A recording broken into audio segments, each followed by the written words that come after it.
Le vent glacial de janvier s'engouffrait entre les tours de verre et d'acier de la défense, emportant avec lui les derniers vestiges de la lumière du jour.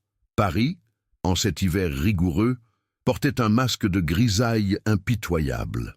Sous une pluie fine et glacée qui lustrait l'asphalte, les silhouettes pressées des cadres supérieurs se hâtaient vers le métro ou leur voiture de luxe, le col de leur manteau relevé, le regard fixé droit devant. Dans cette fourmilière de pouvoir et d'ambition, personne ne prêtait attention à la forme recroquevillée dans l'ombre d'une entrée de service. C était un homme, ou du moins ce qu'il en restait, un amas de vêtements usés et humides, un visage caché sous une barbe de plusieurs jours et le poids d'une invisibilité écrasante. Cet homme, que le monde ignorait, était Alexandre Mercier, le propriétaire silencieux de la tour de 50 étages qui se dressait juste au-dessus de sa tête. Pour Alexandre, chaque heure passée là était une leçon d'humiliation plus profonde. Lui, l'homme qui pouvait acheter et vendre des destins d'une simple signature, découvrait la véritable monnaie du monde des oubliés, l'indifférence. Il sentait le mépris dans les regards furtifs qu'on lui jetait, le dégoût dans les détours que les passants faisaient pour le éviter. Le froid qui transperçait ses os était rien comparé à la froideur des cœurs humains. Son expérience, conçue dans le désespoir de trouver une once de sincérité pour son fils, se transformait en une torture existentielle.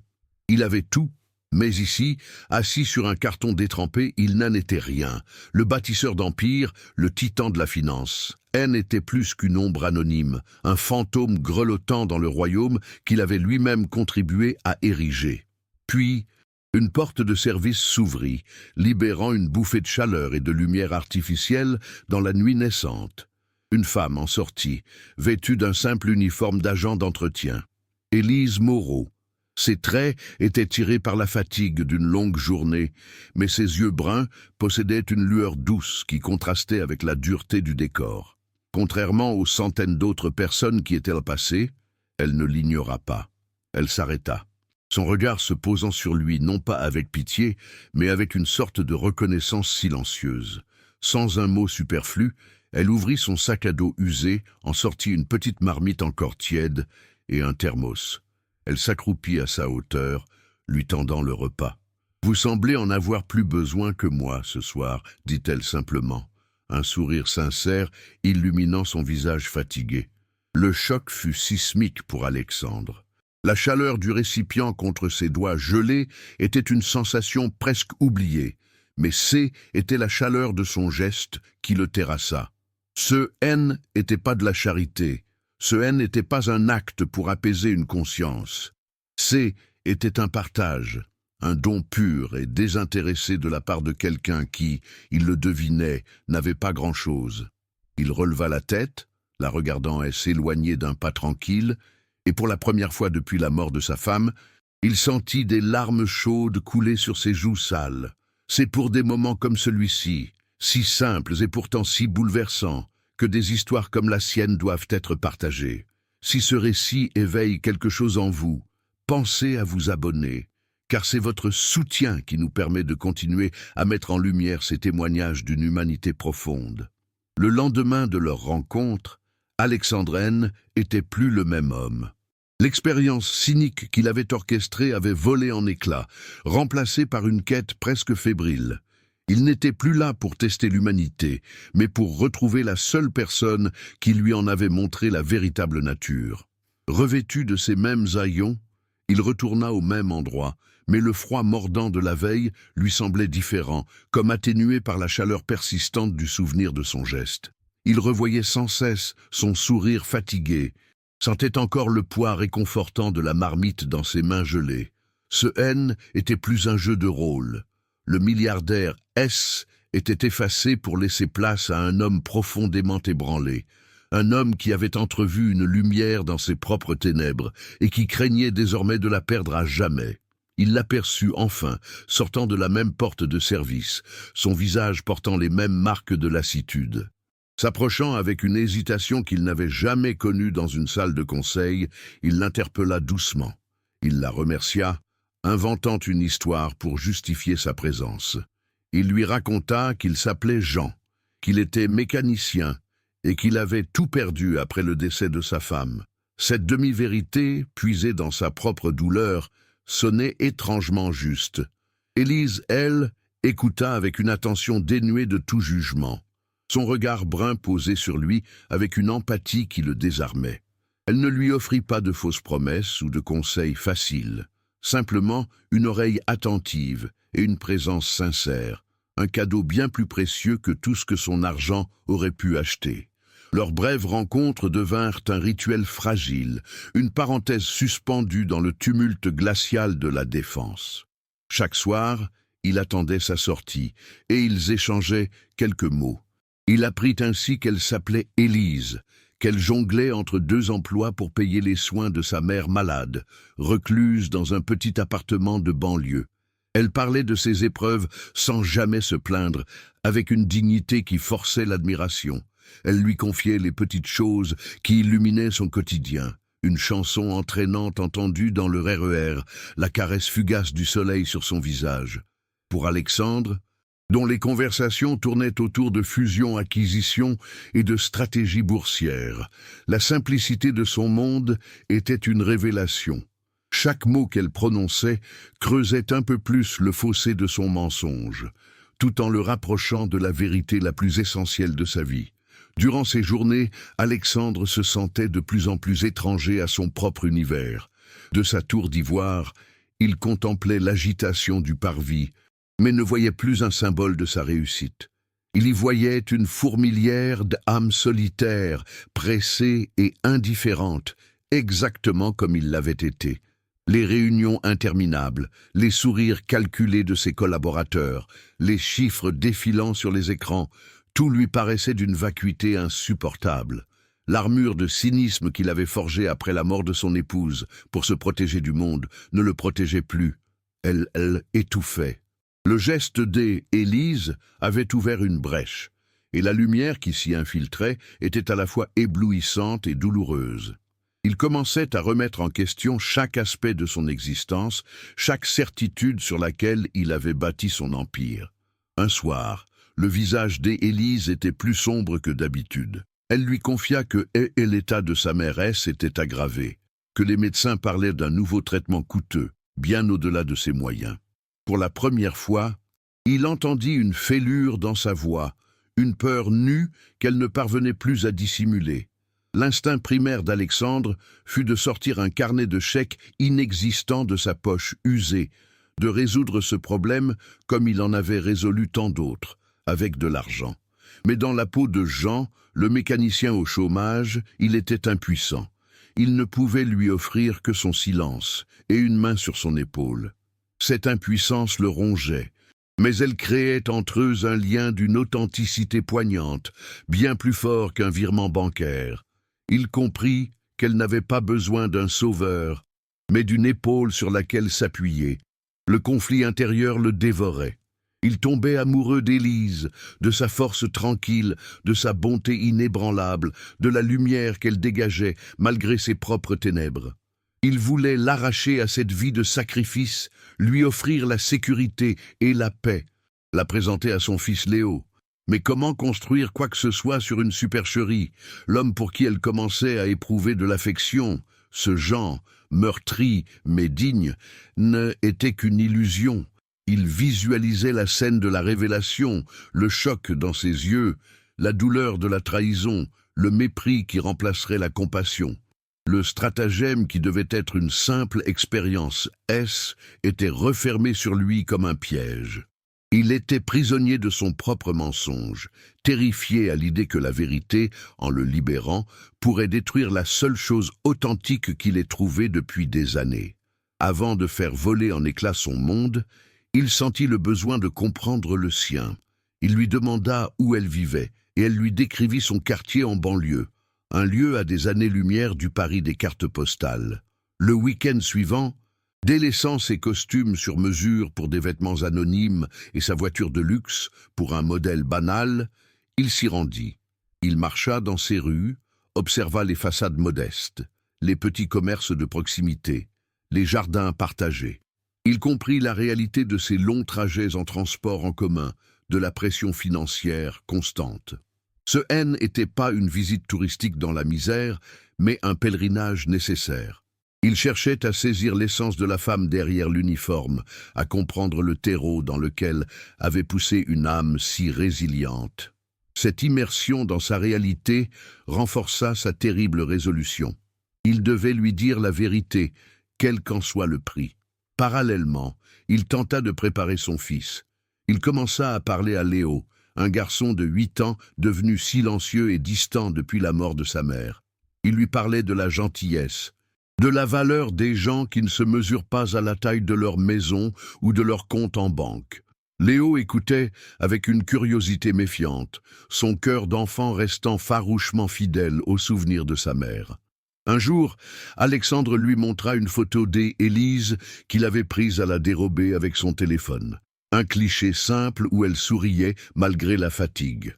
Il ne la présenta pas comme une nouvelle amie, mais comme quelqu'un qui a rappelé à papa ce que signifie être bon. La réaction de Léo fut neutre, un simple haussement des épaules. Mais pour Alexandre, était un début. Il savait que gagner la confiance de son fils serait un combat aussi ardu que d'obtenir le pardon d'Élise.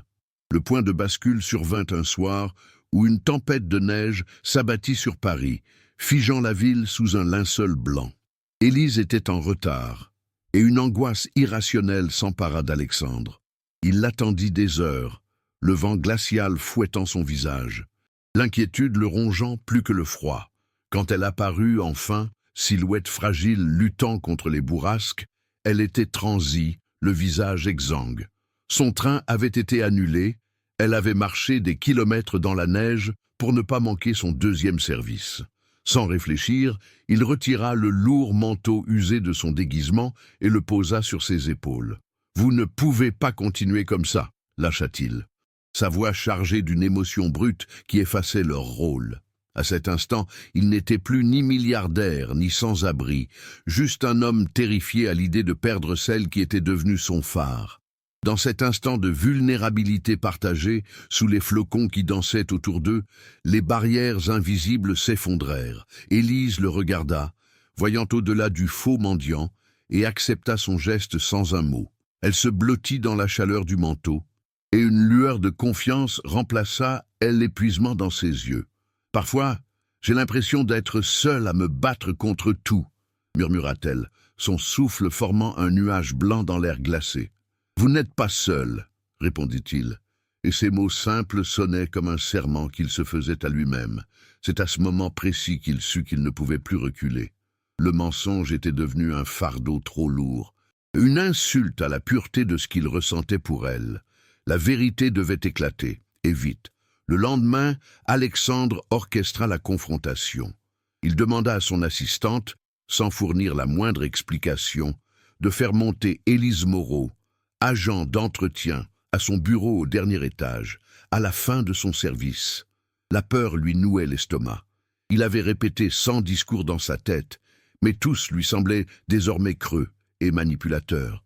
Debout près de l'immense baie vitrée, il contemplait les lumières de la ville qui scintillaient à ses pieds. Cette vue, autrefois symbole de sa toute-puissance, lui faisait l'effet d'une prison dorée. Il entendit frapper doucement à la porte. Son cœur battait à tout rompre. Le moment était venu. Ces deux mondes allaient entrer en collision, et il ignorait si quoi que ce soit, ou qui que ce soit, survivrait à l'impact. Élise pénétra dans le bureau, le regard empli d'un mélange de confusion et d'intimidation. Le luxe écrasant de la pièce, le bois précieux, le cuir souple, la vue panoramique, tout cela appartenait à une autre planète. Son regard se posa sur l'homme qui se tenait derrière le bureau, dans un costume impeccable, le visage lisse, les cheveux coiffés. Elle ne le reconnut pas tout de suite. Puis leurs yeux se croisèrent, et elle y vit la même lueur de désespoir qui l'avait touchée dans le froid. La reconnaissance la frappa, suivie d'une vague d'incompréhension, puis de la morsure glaciale de la trahison. « Jean » souffla-t-elle, sa voix à peine un murmure. Le prénom résonna comme une accusation dans le silence pesant du bureau. Le mensonge était enfin exposé, flottant entre lourd et asphyxiant. Alexandre laissa tomber son masque de dirigeant et le visage de Jean refit surface.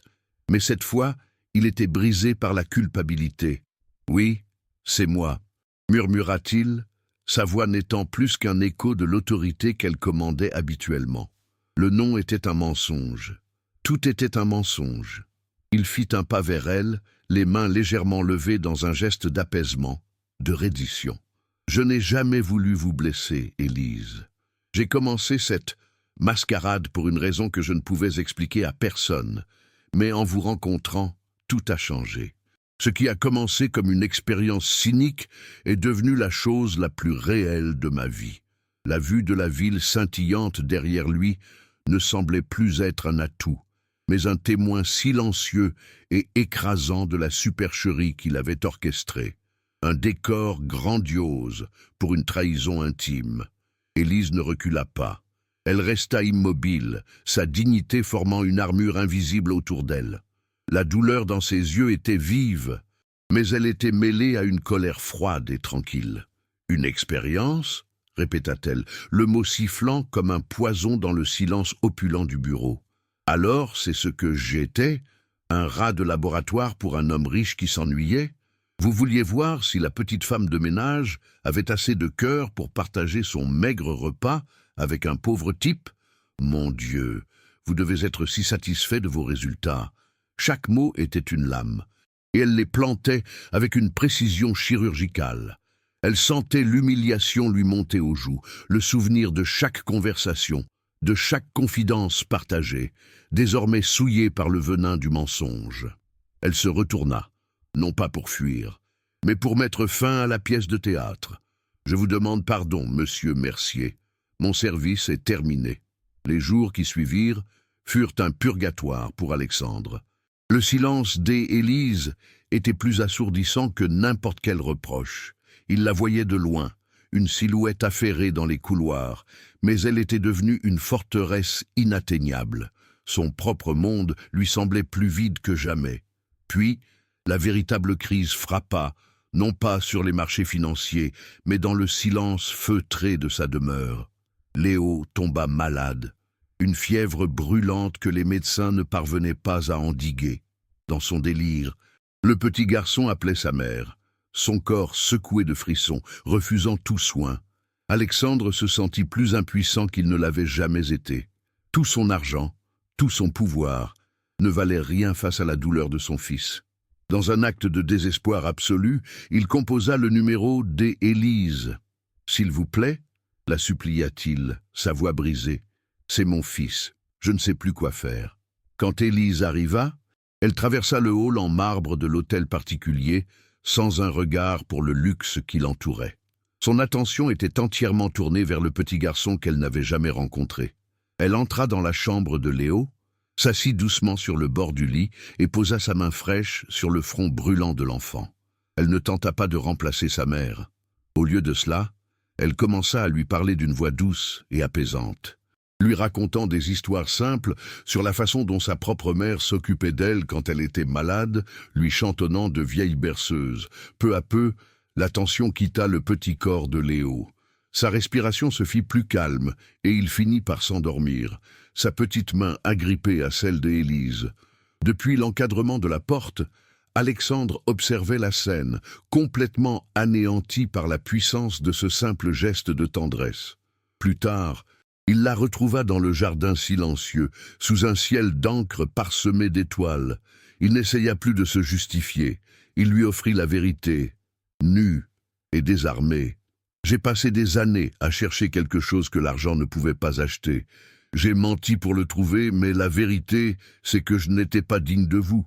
Ce que vous avez fait pour Léo ce soir, personne n'aurait pu le faire. » Il la regarda, les larmes brillant dans ses yeux. « Je ne veux pas que vous soyez une mère pour mon fils. Je veux que vous m'appreniez à être un meilleur père.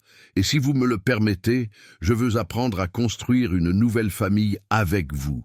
Une famille basée non pas sur ce que nous avons, mais sur ce que nous sommes. » Sa confession naine n'était pas une stratégie, mais une prière, le dernier espoir d'un homme qui avait enfin compris la valeur d'un cœur. Le pardon d'Élise ne fut pas un miracle instantané, mais une aube lente et méritée. Elle ne voyait plus le milliardaire manipulateur, mais le père démuni et l'homme brisé qui avait supplié son aide. Sa décision de lui donner une chance reposait sur les actes qui suivirent sa confession. Alexandre délaissa les conseils d'administration pour les sorties d'école, remplaçant les bilans financiers par des conversations maladroites mais sincères avec son fils. Leurs premiers rendez-vous n'eurent pas lieu dans des palaces étoilés, mais sur les bancs des parcs publics, où ils apprenaient à se connaître loin du faste écrasant de sa fortune. Élise ne tombait pas amoureuse du PDG, elle redécouvrait l'homme dont elle avait perçu l'âme meurtrie sous les haillons. Cet homme qui apprenait enfin que la vulnérabilité était une force, et non une faiblesse. Elle choisit de croire en sa rédemption, car la bonté qu'elle avait devinée en Jean devenait enfin le véritable fondement d'Alexandre Mercier.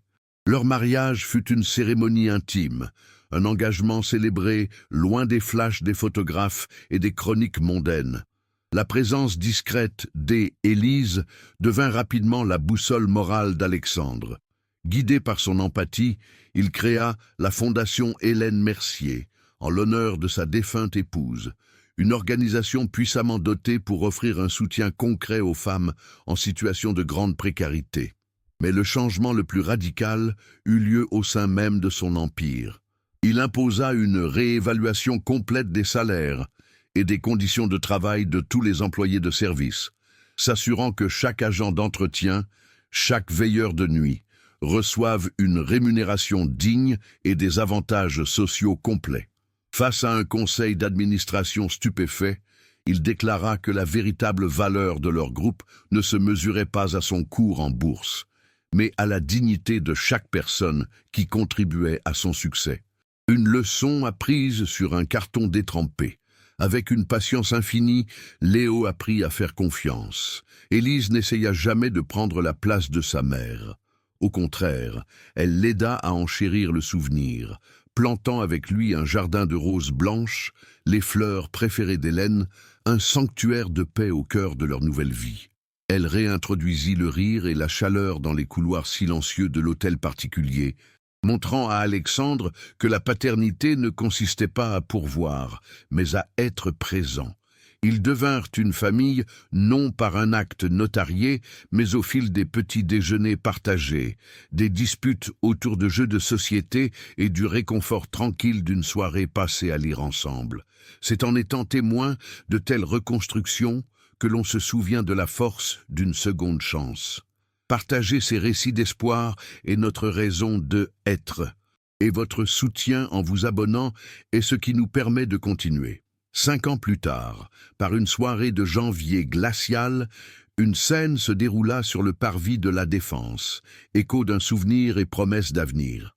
Alexandre, Élise et un Léo désormais adolescent se déplaçaient parmi les ombres, distribuant soupe chaude et couvertures épaisses depuis une simple camionnette. Ce n'était pas un acte de charité, mais un partage d'humanité. Léo s'approcha d'une silhouette solitaire recroquevillée contre un mur. Il s'accroupit, comme sa mère l'avait fait des années auparavant, et tendit un bol fumant avec un sourire timide, mais sincère. Alexandre le regarda, le cœur débordant d'une fierté silencieuse, comprenant enfin que le plus grand empire qu'il lèguerait ne serait pas fait de verre et d'acier, mais de cet héritage indestructible de bonté qu'il transmettait maintenant à son fils.